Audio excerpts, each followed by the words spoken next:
네, 안녕하세요. 교대박편의 박찬 변호사입니다. 요새 강의 기간이라 목이 좀 상태가 좀 안 좋네요. 여러분도 날도 추워지고 하니까 목 건강 관리 이런 거 신경 쓰셔야 되겠습니다. 자, 오늘은 고수익 아르바이트 공고를 보고 연락을 했더니 체크카드나 통장 계좌만 빌려주면 된다 라는 말에 덥석 일을 시작했다가 자신이 보이스피싱 사기에 가담했다는 사실을 뒤늦게 알아채는 그 사례에 대해서 말씀드리고자 합니다. 취업이 힘든 요즘 시기에 경력 무관, 단순 업무, 그런데 고수익 보장이란 단어가 등장하면 누구나 혹할 수밖에 없겠죠. 실제 하는 일도 현금을 ATM 기기에서 인출하거나 지하철역 등에서 전달해주는 정도에 불과하기 때문에 이 일을 한두 번만 하는 경우는 거의 없습니다. 하지만 몇 차례 더 하다 보면 자신이 인출하는 현금이 보이스피싱 사기 피해자들의 돈이라는 점을 조금씩 알아가게 되죠. 그럼에도 자신은 그저 그 가운데서 전달해주는 역할을 한 것뿐이니까 괜찮지 않을까? 라고 생각하시는 분들이 꽤 많으십니다.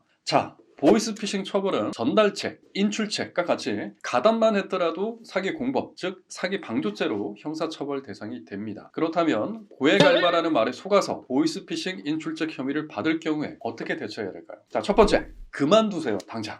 바로 지금, right now. 자신의 통장, 체크카드가 보이스피싱 범죄에 쓰이고 있다는 사실을 인지하는 그 순간 당장 그 일을 멈춰야 됩니다. 최대한 빨리 그만둬야 하는 이유는 범행에 가담하는 횟수가 늘어나면 늘어날수록 재질의 무게도 그만큼 무거워지기 때문에 그렇습니다. 최대한 빨리 인출책 역할을 중단해서 보이스피싱에 더 이상 연루되지 않도록 경계하셔야 되겠습니다. 자, 두 번째, 이 계좌가 그 계좌다. 왜 알리지 못합니까? 알려주십시오. 보이스피싱 사기에 쓰인 자신의 계좌를 경찰서나 은행에 알리면 바로 사고 계좌로 등록이 돼서 계좌가 동결되게 되죠.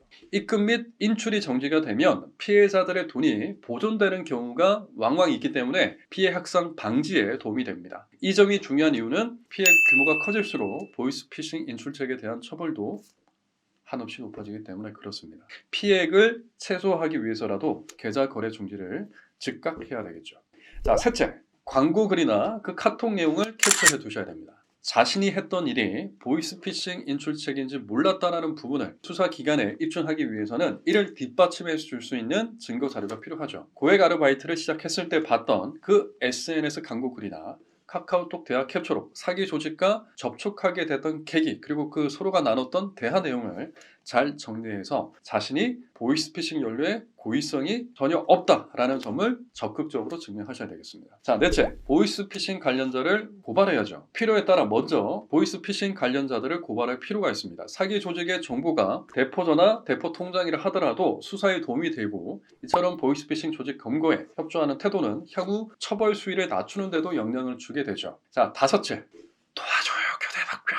교대박변을 찾으십시오. 보이스피싱 인출책은 구속 수사를 원칙으로 두고 있는 중대한 사안이기 때문에 단속 적발 시에 바로 수사 단계에서부터 구속되는 경우가 아주 많이 있습니다. 재판부에서도 보이스피싱 사기에 대해서 통상 2년에서 3년 정도의 징역형 선고를 할 만큼 사안을 상당히 엄중하게 보고 있죠. 그렇기 때문에 보이스피싱 공범 혐의를 받게 되는 상황이라면 재판 단계로 넘어가기 그 전 단계, 수사 단계에서부터 본인이 소명할 수 있는 부분을 최대한 입증해서 무거운 처벌을 피하도록 하셔야 되겠습니다. 지금 보이스피싱 사기 가담으로 잠 한숨 못 자고 계시는 분들 아마 상당히 많으실걸요. 교대박변이 도와드리겠습니다. 댓글, 메일, 전화로 연락 주시기 바랍니다.